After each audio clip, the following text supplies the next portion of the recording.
Hi everybody, today we are going to do Unit 11, Notes number 2. Today we're going to start parallelograms. So, like I did in the last notes, if you did not have access to print out the notes so that you could write on them as we go along, please make sure you have an extra piece of paper handy and a calculator just in case. And I've put little pencil markings by things that are super important, and again, just to remind you to keep taking notes. All your notes you can use for your quiz, so that's always good. So first and foremost, make sure that you're writing down our title, Unit 11, Notes number 2, Parallelograms. And what we need to know first is that a parallelogram is a quadrilateral. Remember when we talked about this last notes, quadrilateral means 4 sides. So it is a quadrilateral with 2 pairs of parallel sides. Now notice that the parallel sides are marked. They're marked by these arrows, okay? Those arrows indicate that they're parallel, not necessarily congruent. Notice that the parallel sides, the sides that have the same markings to indicate parallel, are opposite. They're across from each other. So that's actually going to be one of the first things that we know about a parallelogram is that opposite sides are parallel. And then, of course, there's some other things down here that we should know as well. Now, I just told you that just because they're marked parallel does not necessarily mean they're congruent. But with the parallelogram, it actually does, okay? So first and foremost is that opposite sides are parallel and congruent. So for example, if I said this was, I don't know, 24. And this top part here, I don't know, let's say it's 31. Well, what we would know is that if the top is 31, then move right down to the bottom, we know the bottom's 31.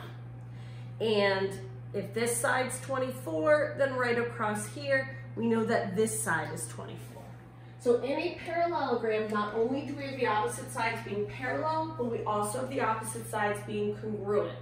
Again, big note here, that's just in the parallelogram.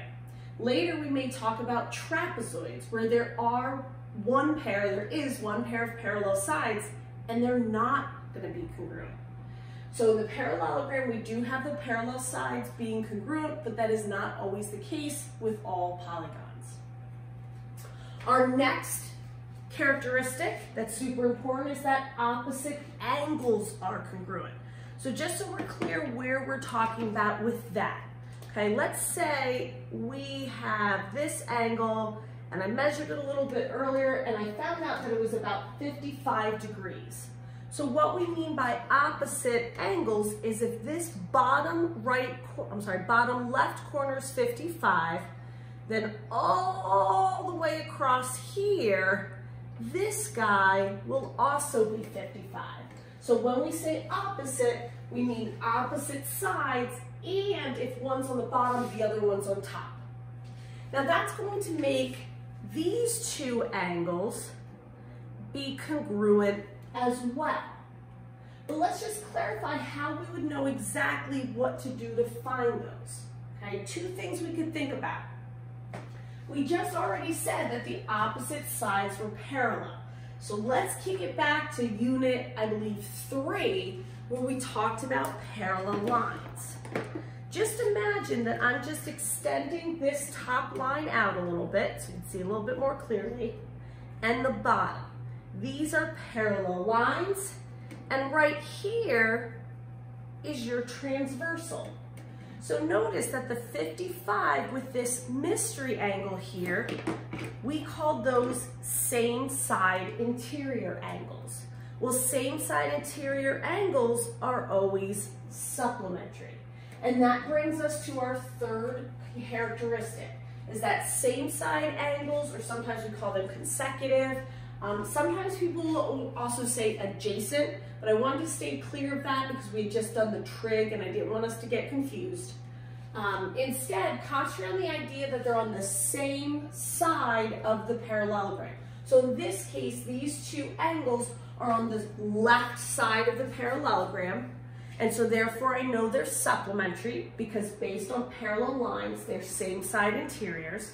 So to get this top angle, I would just have to do 180 minus the 55, and that will give me 125. So this angle right here is 125, and then its opposite angle, which is all the way to the other side of the triangle on the bottom, he's going to be 125 as well.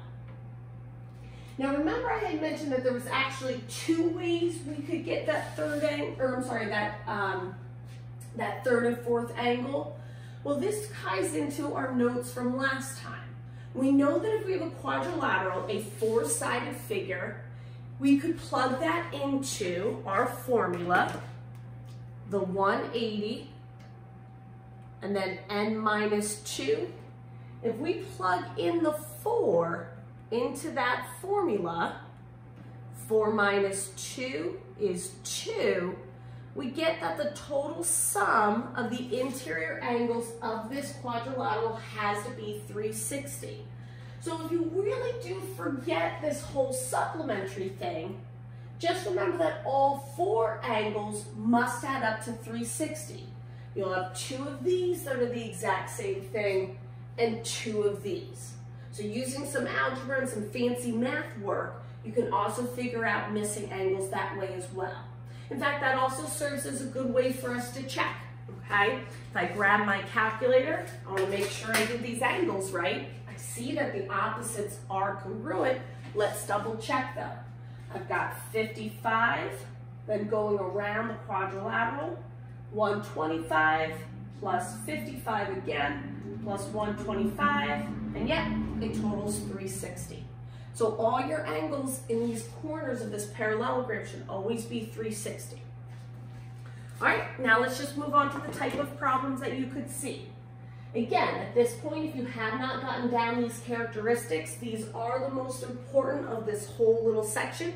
So make sure that you pause the video now to make sure that you write them down. All right, I'm moving down here to examples 1 and 2.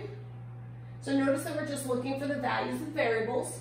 Those variables for some of the problems are on the outside, sometimes they're going to be on the inside. Remember, you'll know if you're looking for an angle because you'll have the little degree symbol. So if you look at number 1, it looks like we're looking for side lengths. Well, remember from our very first characteristics, not only does a parallelogram have two pairs of parallel sides, but they also have those two pairs of congruent sides. And those congruent sides are just opposite each other. So if this side's 14, then my x right here must also be 14. If this top guy is 7, look right across to the bottom, then that means this y is going to be 7 as well. Easy peasy. All right, number 2, we know that opposite angles are congruent. So if I notice I've got a 110 right here, his opposite angle is going to be on the other side, and so opposite that he's on the top now. So if this bottom guy is 110, I know that x is equal to 110. And now this is where it gets a little tricky because we have to remember that that y is not going to equal 110 as well. First of all, hopefully we remember from all our angle talks, it's obvious that this 110 is larger than 90, he's obtuse. But if I go ahead and even just take my fingers here, notice that the y is definitely less than 90, so he is acute. An obtuse can never equal an acute. In fact, with all of the work we've been doing, we should remember that in most cases, if it's an acute and an obtuse, they have to be supplementary, and that's the case here as well. Now, unlike how we started this topic problem up here, guys, now the angles are both on the bottom, but that does mean they're still on the same side. So when we say same side, it could mean it's this side, top and bottom, this side, top and bottom. It could also mean they're on the same side like the bottom. Okay, so same side angles are going to be the ones that kind of touch the same exact side. So in this case, just to specify, I'm going to point out that these are same side, and therefore they equal 180. So since they're the same side and they have to equal 180, I can just take 180 minus the one angle I have, which is the 110, and that will give me 70. So the y is 70 degrees. Again, if you wanted to double check yourself, 2 110s added to 2 70s will give you 360. All right, now let's do problems that I know we always loved in class. The whole write and solve an equation. Whew. I feel like it's been so long since we just did a good old equation. All right, so now notice they are all parallelograms. Some will deal with sides and some will deal with angles. You've got to make sure that you know which one's which by looking for the proper symbols.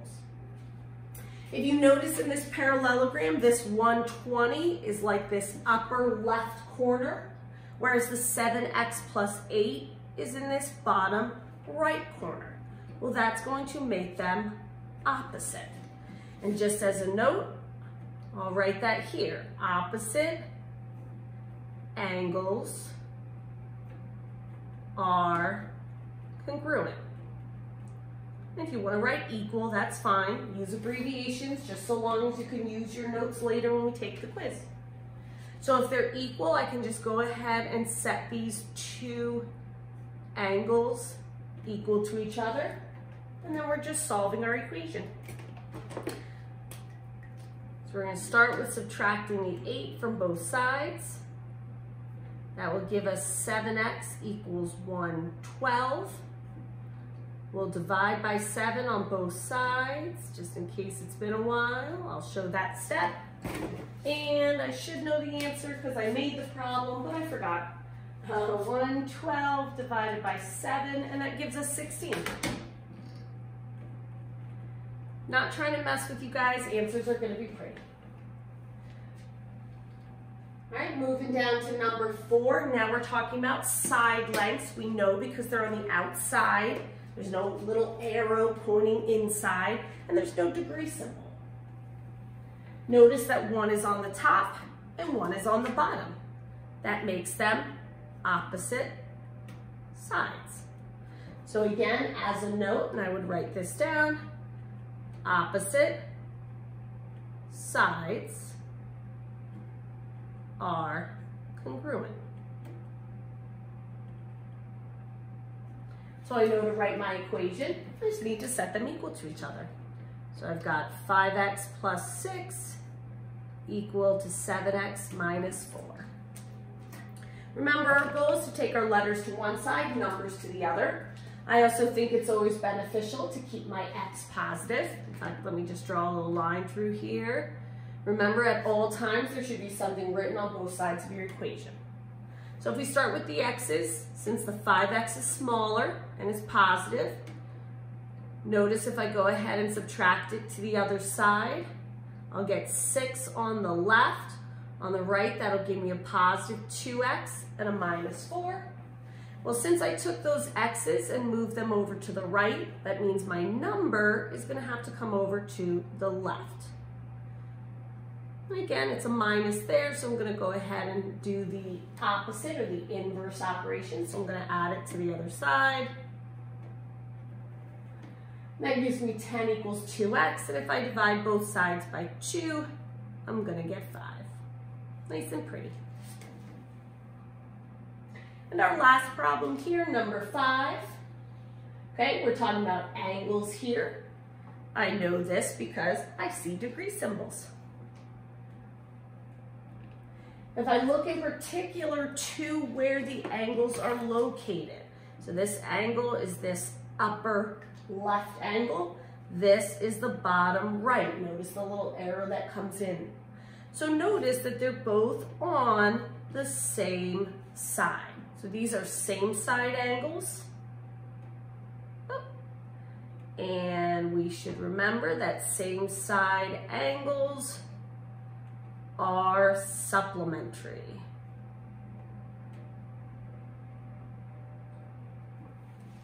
Maybe a little bit harder to see, but you may notice, guys will kind of turn it however you need to, but this guy is definitely going to be just a little bit wider than a typical 90. and this one's definitely a little smaller, okay? So they're definitely going to be one acute and one obtuse, so the only option is supplementary. So we'll take these two terms. We've got 11x minus 10, and then plus 8x, and that equals 180. For this one, remember, we've got to combine like terms that are on the same side first before doing anything else. Because, and I'm going to draw this here, because these x terms are on the same side, we don't do anything fancy. Just go ahead and take those two terms and add them up using the signs you see. They're both positive. So it's just 11x plus 8x. That'll give us 19x. I'll bring down the minus 10 because we haven't dealt with him yet. And then equals 180. Now it's just like our very first equation. It's a two-step. I gotta slowly get my x alone by first undoing addition and subtraction. So I'll get 19x equals 190. And at this point, if I divide by the 19, I should get 10. So remember that just like any equation, you could always check your answer, not necessarily by just plugging it back in your equation, but plugging it back into the picture to make sure that everything seems reasonable. When we plug a 10 into this top guy, we should get 80 degrees. If we plug the 10 in this bottom, we'll get 100. And that kind of makes sense based on which one we thought was, you know, a little bit obtuse and which one looked like it was acute. So always double check that your answers are reasonable before going ahead and submitting. We've got one last concept for today's notes. Since we're talking about parallelograms, we might as well know how to find the area of them. So you've probably worked with this at some point before, maybe you've just forgotten though, okay? This is the area formula for the parallelogram, base times height. It's really kind of like a rectangle, length times width, except notice that because our parallelogram is like a rectangle that's been like pushed over, sometimes the height gets a little bit weird. So in this picture, I've put everywhere where you may see a base and where you may see a height. The base of a parallelogram is always just the top and bottom, okay? Basically, think about it as the non-slanted sides. The height, though, not the slanted sides.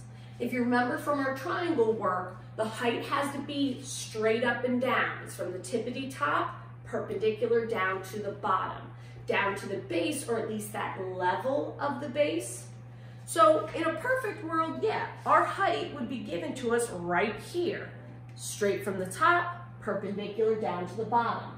But sometimes the height's going to be given to you over here, okay? That is still the height because again, tippity top, perpendicular to the level of the bottom. Oh, you probably can't even see that. Okay, to the level of that bottom. And then also, just to clarify, I know it seems weird that we're saying that the base could be given to you up top, but yeah, base in parallelogram doesn't necessarily mean bottom, it just means that straight side. So if you take a look at number 6, first things first is let's identify our base and height, and then we're just going to multiply them. So we have our tippity top, perpendicular to the bottom, right? There's the 8, so therefore that's our height. The 12 is right here, that straight side on the bottom, and that is our base. So using our formula, we're just going to do the base, which is 12, times the height, which is 8. And when you multiply 12 and 8, we get 96. So we've got an area of 96, 96 square units, whatever happens to be on there. If there's no label on the numbers, then just give me, the answer. Number 7 is what I'm talking about up top, where sometimes the base doesn't look like the base. This 10 is up top, but he still is the base. He's one of the straight sides. So there's our base. And then we've got this guy out here, tippity top, straight down, perpendicular to the level of the other base. So that tells us that this is our height. So sometimes the height is given on the outside, and that's okay. So we're going to go ahead and use our formula, which is to take the base and multiply it to the height, and that will give us 150. So 6 and 7 are your more standard ones, but of course we got to get a little bit math nasty here, and that's where we come into 8 and 9. All right, so if you take a look at 8 and 9. So as far as number 8 is concerned, you might look for that height, that tippity top, whoop, straight down to the bottom, 24, so there's our height. But notice for the bottom, I see 2 numbers instead of 1. Well, all this is telling me is that from here to here is the 43, but from here to here is the 7. As this goes really way back to like Unit 1, segment addition postulate. 43 plus 7 will give me the entire base. So I'm going to find my base by just doing 43 plus 7, and that's going to give me a base of 50. So now when I go ahead and do my area, base is 50, height is 24. I'm going to get some sort of large number. 1 second. 50 times 24. What'd you get? What'd you get? Yay, we all got 1,200. 1,200. You notice for number 9, we kind of have that same kind of look to it. You'll notice that on the bottom here, we've got the 2 different numbers, okay? So we're just going to use segment addition to take that 3, add it to the 6, and that will give us a base of 9. But what's weird about this one now is that when I look at that tippity top straight down to the perpendicular bottom there, I don't know what this height is. And remember guys, the 5, he's not the height. In fact, I'm going to be completely honest with you, I don't even know what we call that 5. I just call him the slanted side. Whatever the case may be, he doesn't actually go into the area formula. So why did they give it to us? This is taking us back to Unit 10 now. Applications of right triangles. No trick, I promise. Take a look at just this little section right here. This is a right triangle. I have the, and let's just make sure we're clear on this, pointing across from the 90 degree, I have the hypotenuse, and I have this little leg right here, but what I don't have is that H. So I'm going to use the Pythagorean theorem because it's a right triangle. They've given me 2 sides, and I'm just missing the 3rd. The reason for pointing out that the 5 is the hypotenuse is to remind you that he's the one that will be that C value that will have to go on his own side. So in order to first do our height, okay, so number 1, find height, find H, okay, and I'm just going to put that right here. We're going to have to do H squared plus 3 squared equals 5 squared. Make sure we do the math of the squares first.